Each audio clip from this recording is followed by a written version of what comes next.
शहरातील बाबा बंगाली परिसरातील मशीद आणि चर्च समोरच कचऱ्याचे संकलन केले जात असून सदरच्या कचऱ्याचा ढीग 4-4 दिवस उचलला जात नाही।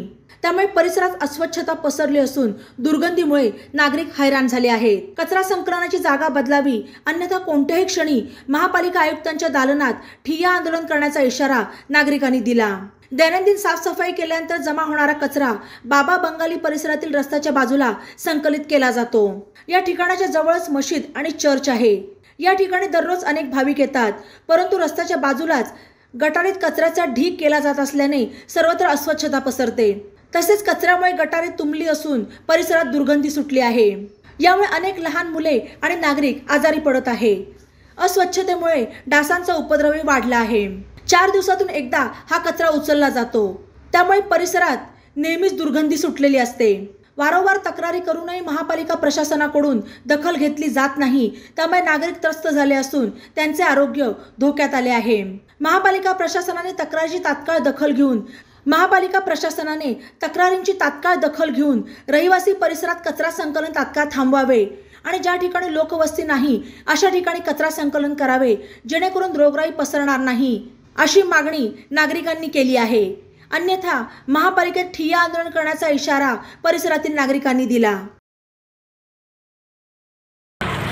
आता बाबा बंगाली मस्जिद आणि दर्गा आणि चर्च समोर हे कचरा वारंवार जे पालिकेचे कर्मचारी टाकत आहे, यांना वारंवार तक्रार देऊन ही कचरा उचलत नाही आहे आणि 4-4 दिवस कचरा पडत आहे। त्यामुळं लहान मुले आणि राहणारी वस्ती हे नागरिकांना या कचऱ्यामुळे दुर्गंधी पसरल्यामुळे इथं रोगराई पसरत आहे। लवकरात लवकर महापालिकेने सहकार्य करावे, लवकरात लवकर हे कचरा उचलावे आणि याची जागा इथून स्थलांतरित करण्यात यावी, ही पालिकेला विनंती आहे। कुरेशी आमचं एक विनंती आहे, तर आम्ही आयुक्त साहेबांना तिथं सांगितलं तर इथं मस्जिद आहे, दर्गा आहे, चर्च आहे, इथं समजा घाण इकडं टाकतात पालिकेचे लोक, पुरवली गोळा करतात, इथं टाकतात आणि 4-4 दिवस अशीच राहते। आणि त्याच्या शेजारी नाळी आहे, त्याच्यामध्ये पण ते घाण जाते, इथं नाळी पण तुंबून जाते। आमची एक विनंती आहे तर इथं जे कचरा जमा करतात इथं नाही करता, तिकडं जे लोक राहायला नाही त्या ठिकाणी करावं, जे मोकळी जागेवर। आणि हे प्रशासनाने आम्हाला सहकार्य करावं।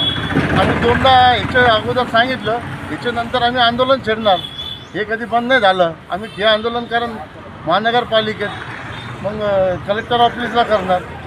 आम्ही आमचं हेच मागणी आहे की इथं हे जे घाण होऊ राहिले ह्याच्यामुळं लोक आजारी पडू राहिले आणि हे जे आहे हे प्रशासनाने थांबवा कुठंतरी आणि लोकांची विनंतीवर लक्ष देऊन हे थांबवा।